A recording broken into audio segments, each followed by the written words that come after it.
as we head toward Big Ten Media Days, some of the questions coming in here, one has to deal, a number of them deal with the defense. Whether Jim Knowles is, I'll kind of clump them all together because there's quite a few about the defense. Whether Jim Knowles is going to opt to play more 4-3, at what point in the season, Steve, are you going to have a decent read on the defense? That was asked as well. So we'll put those out there for you. Yeah, those are really good questions, and I think there has been a bit of a misnomer that Jim Knowles has said that this is strictly a 4-2-5 defense. We saw them line up with three linebackers at times in the spring, and I don't know what will precipitate that. I think that's something that people will be watching closely to see. Oh, when this happened, they went to the 4-3, and maybe when you play Wisconsin, who wants to line up and run their running back Braylon Allen at you, or Michigan wants to run Blake Corum at you, or those type teams are going to line up and try and overpower you up front, then maybe that's when you pull the third safety and put the third linebacker in. Again, we don't get to watch enough practice to know how much it's practiced, if it's only 20% of the time, or is it really 40% of the time? So until we get into the season and you start charting snaps and you see who's playing, how many snaps and this kind of thing, and they were in this alignment. And the other thing is you may have three safeties on the field, but they may mix and match and play different responsibilities.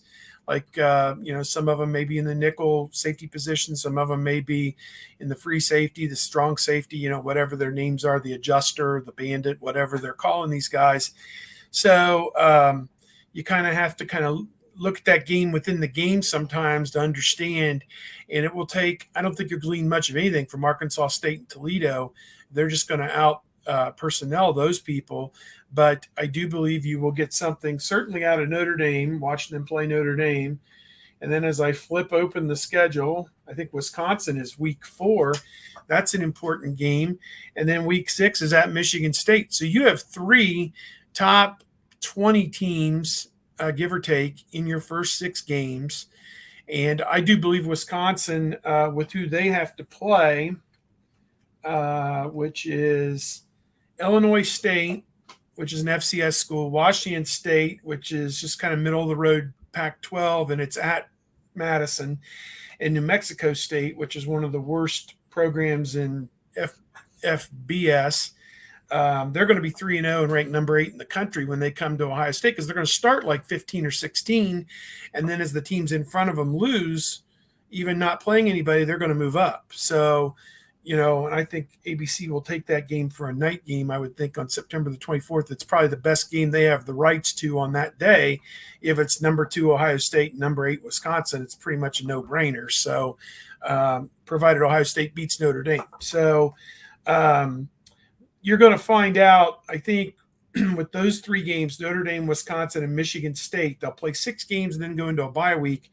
And then that week of October the 15th, when they have the open week, they'll get under the hood, pull out the chassis, pull out the alternator, pull out the spark plugs, and really kind of, figure out in there what fits and what doesn't, and do a deep dive and say, okay, when we did this, we tried this and it worked.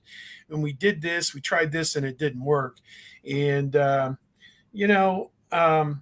believe their defense will be better. As I continue to bring this up all the time, they gave up 22.8 points per game last year.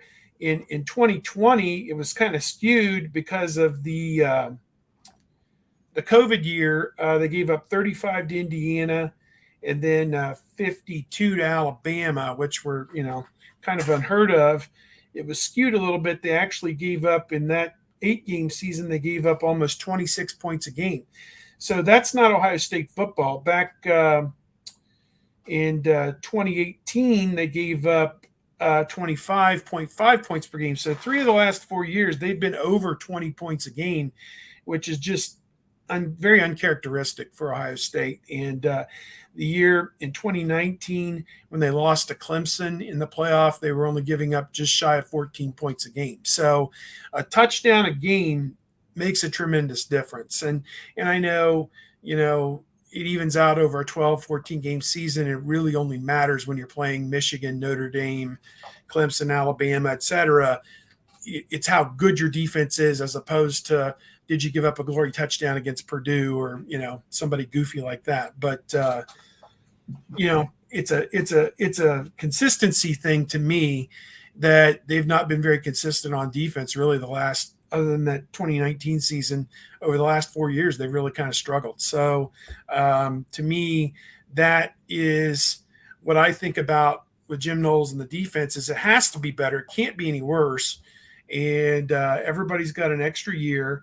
You're bringing in 2 studs at defensive end in their sophomore year, JT Tuimalau and Jack Sawyer. Both the Bosa brothers were All-Americans as sophomores. This is the time. This is the place. This is the team that needs it. If one of those guys can get 10 sacks and one of them can get 7 or 8, boy, that changes the outlook in a hurry. Yeah, you look at the talented defensive end, and I've said it a number of times, and it's no great revelation. If they all come together and play near their potential, it could be just a devastating pass rush. It should be a devastating pass rush. It just should be, based on how they've recruited at that position.